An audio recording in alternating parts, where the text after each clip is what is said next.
Yeah, we don't want to talk about that. We're gonna get through this.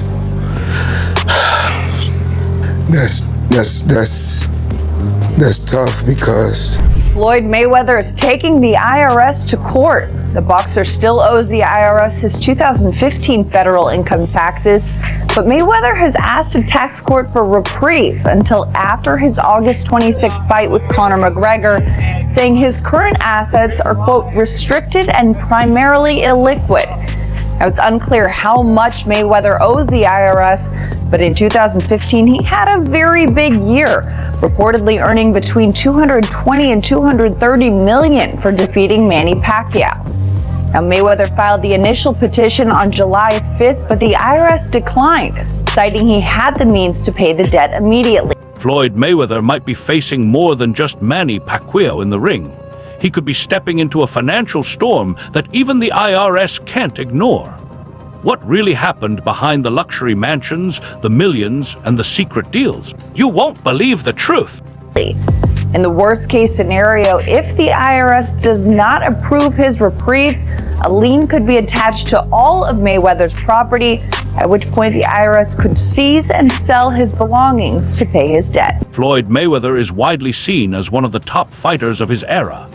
At the same time, some people still remember his earlier legal issues.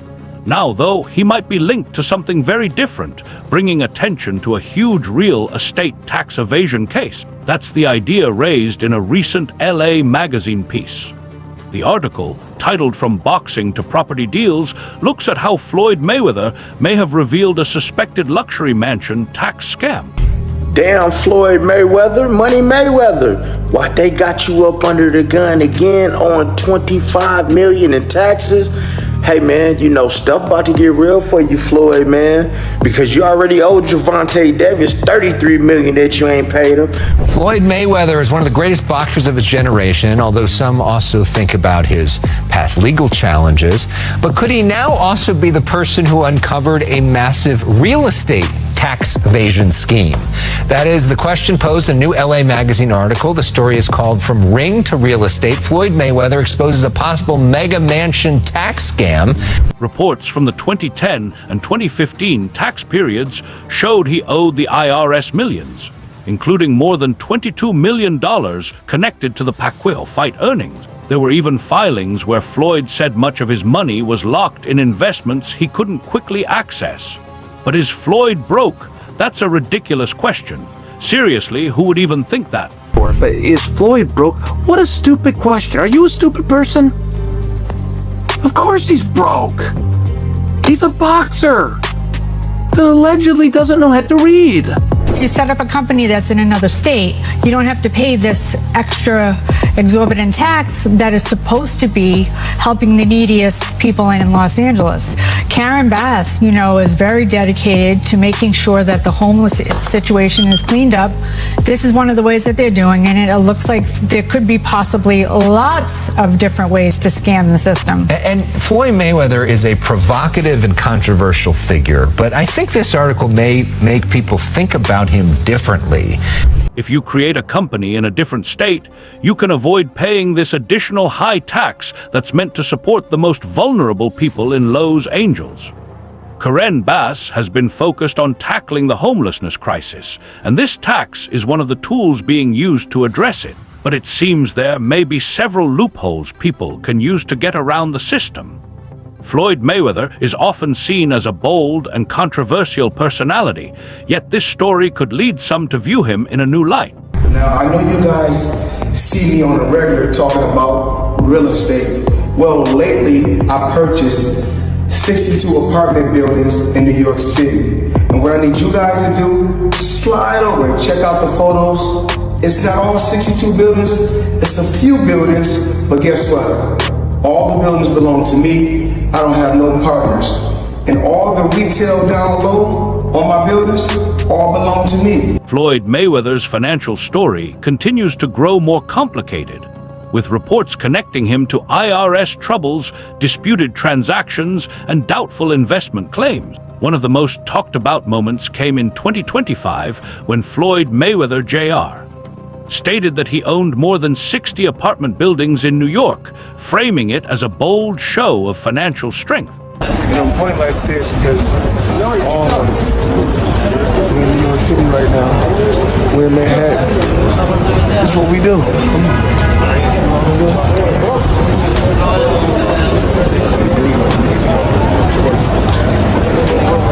All this money bangs. No partners. All by myself.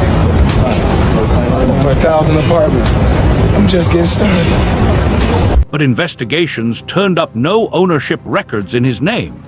Instead, most of the buildings were held by Black Spruce management, where Floyd was said to have only a small stake. Even so, he publicly presented himself as the sole owner with no partners and showed off the properties as if they were entirely his. Talk about different things that I'm doing. You know, what I'm working on right now in New York City. I know you guys, if you guys haven't seen one of my buildings, is One Summit, you know. Yes. You know, it's actually it's one of the tallest commercial buildings in the world. So just in New York alone, I got 9 skyscrapers. Yeah. What's the address of that building? Floyd later This isn't the first time Floyd Mayweather Jr.'s real estate claims have drawn attention. He previously talked about owning 9 skyscrapers in New York, even referencing a summit, but became unclear when asked for specifics like exact locations. That lack of detail only deepened the doubt. My first time ever filing a lawsuit against a media company for speaking bad about my company. I'm not a liar. I'm a lot of things, but I'm not a liar. I worked hard to build my name, to build my reputation, and I'm not gonna let anyone go out there and smear my name and talk bad about me, talk bad about my family, or talk bad about my company. Floyd Mayweather Jr. later pushed back, saying he may be many things but not dishonest, and he even pursued legal action against stories that challenged his statements. Even so, the pattern is difficult to overlook. I mean, he's been retired. Right. You know, and he's still, you know, flying to Monaco with a bad buying up half the store. Right. Always flying private. Yeah. Does he have his own plane? Yeah, he does. He does, right. So that's massively expensive. Mm-hmm. Even if you own it, the upkeep is huge. Right. Right. Plus all the properties, all the property tax. Yeah, I mean, if you're not properly invested, I mean, because there was like, he was saying that he bought this building in the Diamond District, but people are saying that's, you know, the same jeweler said that's actually not true. Right. So there's been a lot of stuff like that. And just when the talk around Floyd Mayweather Jr.'s finances and business reputation starts to feel like a courtroom story wrapped in boxing, Aries Spears steps in and turns it into something louder, more chaotic, and honestly a bit uncomfortable. But underneath all that noise, there's still a real discussion about fighters' money and how fast it can slip away. 300 million. Burn through it. They say that you, over the course of your career, made $300 million. Really? That's what they said. That's what they said. Okay. And then at one point, you filed for bankruptcy and you were in debt. That's an amount of money that's just mind-blowing. 300 million, that's like multi-generational wealth to your great-great-grandkids. We've literally seen Mike Tyson go from earning hundreds of millions to filing for bankruptcy. Not because he lost the ability to make money, but because his spending had no real limits. And when Aries Spears jokes about lifestyles where cars are handed out or forgotten like spare change, it sounds over the top. Until you remember Tyson himself admitted he stopped keeping track of money and just lived in the moment. Now look at Floyd Mayweather Jr. Through that same perspective, and suddenly the IRS troubles, the steady stream of exhibition fights, and the talk about needing big payouts start to connect. It's not necessarily evidence of everything falling apart, but it does point to real pressure. Pacquiao's rotator cuff was f***ed up. Okay. Now, I know people might go excuse, but his rotator cuff was f***ed up. So I'm saying that to say, given that his rotator cuff won't be f***ed up this time, it's kind of even. They're the same age, damn near. And Pacquiao still, fights with fire. This could be a better fight than most people. At the same time, Aries Spears brings Manny Pacquiao into the conversation indirectly. That contrast really stands out because Manny's story has always felt different, more steady, more disciplined, even when the amounts involved were huge. Now you're looking at three legends with three very different relationships to wealth. Tyson, the warning story. Floyd, the ongoing puzzle where business savvy and extravagance seem to mix. Manny, the quieter, grounded example. And through all the jokes, debates, and over-the-top claims, one reality remains clear. Making money at that level is one challenge. Keeping it is an entirely different battle. I think that's just like some of the... Although Jake is proven to be helping a lot of our fighters, a lot of our girl fighters, but I think that that fight's gone, and they already have one. We don't need another one. If they want to do it for entertainment for the fans, that's great. Good money for them. But as far as a real thing, no. And just when the whole talk about money, legacy, and how fighters handle success starts to feel like a finance documentary with fight clips, Abel Sanchez steps in like that old-school coach who doesn't care about pay-per-view numbers, Netflix deals, or fan nostalgia. He's focused on one thing, relevance in the ring right now. Abel flat out says, "Who cares?" And that hits like a surprise jab because it slices through all the hype instantly. While everyone else is hyping this rematch as unfinished business, Abel's basically saying, that chapter closed ages ago. And when he questions why they didn't clash earlier in their prime, it hits the core of what hardcore fans have felt for years. We didn't get peak versus peak. Now it's experience versus experience, which sounds poetic until you remember reflexes don't age like fine wine in boxing. Not me. Floyd, every time you see Floyd, he looks like he could fight the next day. I mean, he looks in great shape. He looks like a man that takes care of himself. But really, what is the plus for that fight other than money? Yeah, why are we putting the young guys in the spotlight? Why are we not? Let's just say the young man that I worked the corner with the other day, Barboza. Why can't they put him against a Haney or a Garcia or something? Give them the stage. These are the guys coming up. But then the discussion twists again because even as Abel dismisses the fight on competitive grounds, he unintentionally reinforces the business angle. He admits it's about money, nothing more. And that's exactly why it succeeds, while he champions the younger fighters, insisting the new generation deserves their moment. The truth is those fighters don't yet have the star power to draw casual fans the way Floyd and Manny still do. That contradiction is what makes this whole situation so compelling.